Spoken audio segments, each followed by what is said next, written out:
بعد تعادل النادي الاهلي في ماتش شباب بلوزداد، طبعا كلنا وانا واحد منكم، كل الناس اتكلمت على اكرم توفيق. هل هو نسي ادوار نص الملعب؟ هل اكرم توفيق خلاص بعد الصليبي ما بقاش اكرم اللي احنا نعرفه، الوحش اللي يقدر يشيل نص الملعب لوحده زي ما كان بيحصل في المنتخب الاولمبي وزي ما كان بيحصل في الاهلي قبل الاصابه اول مره قبل ما يلعب في الباك اليمين؟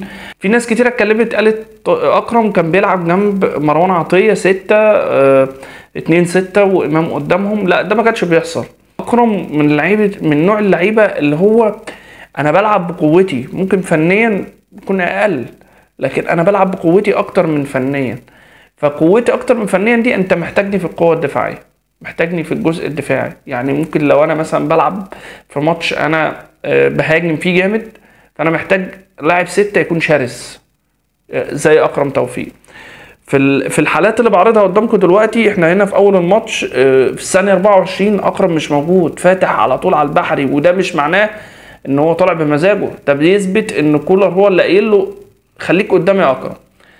هنا في بنكمل الصور بعرضها لكم على طول. اكرم هنا معدي نص الملعب، اللي موجود بس في نص الملعب هو مروان عطيه. الكرة بعديها على طول برضو اكرم قريب من مودست كانه لاعب مركز 8. ده مش المعتاد لاكرم، وده مش الجزء المطلوب من اكرم. ممكن اكرم يعمل الكلام ده لما يكون في الباك، لكن في نص الملعب ما عندوش القدرات دي، ما عندوش الملكه دي، فانت بتحرقه، انت بتكرر الناس فيه اكتر يا كولر. يعني هو راجع بعد الاصابه، لسه ما دخلش في الفورم، لسه ما دخلش في لياقته العاليه اللي احنا عارفينها. فانت عايز توصل للناس ان اكرم ملوش مكان في الاهلي. لا، ودي فكره غلط. برضو اكرم ما رحلش نفسه لورا مثلا عشان يستلم الكوره، لا هو واقف مستني الكوره زي الفترات بتاعه حمدي فتحي مع كولر. عايزكم تتفرجوا هو كولر وصل اكرم لايه. فقدوا جزء كبير من مميزاته. الكوره هنا في التحضير اكرم مش موجود، اللي موجود هنا امام عاشور ومروان عطيه. اكرم مش موجود في الجزء ده. برضو الكوره تاني برضو اكرم مش موجود، نفس الموضوع. اكمل معاكم بالهجمات. خلاص احنا مرينا 10 دقايق، 10 دقايق كامله. لو اكرم عامل الكلام ده من دماغه كان كولر هيزعق فيه وكان هيرجعه، مش هيستنى 11 دقيقه. اكرم متعلق قدام جدا زياده عن اللزوم، مش ده اللي مطلوب من اكرم.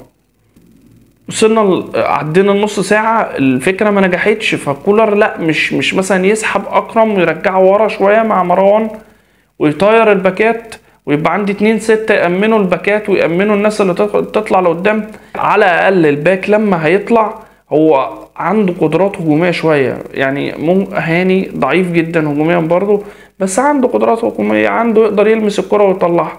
علي معلول قوي جدا هجوميا، كنت تقدر ترجع أكرم لورا شوية، تزق إمام في نص الملعب بدل ما أنت كنت مجنح إمام خالص وخليه يلعب كأنه جناح. كنت تطلع معلول جنب حسين الشحات كده، يبقى الموضوع اتوزن شوية، كل واحد بيأدي الحاجة اللي يعرف يعملها. في الختام الكلام ده كله يعني يا كولر ما تغلطش غلطة مدربين غلطوها قبلك. لما تيجي تحط لاعب، حط لاعب كل واحد في مكانه واستغل احسن قدرات عند اللاعب، هتاخد افضل حاجة منه. ما تحطش واحد ما بيعرفش يهاجم في الهجوم، وما تحطش واحد ضعيف في الدفاع في نص الملعب او في خط الدفاع. في الختام، سلام.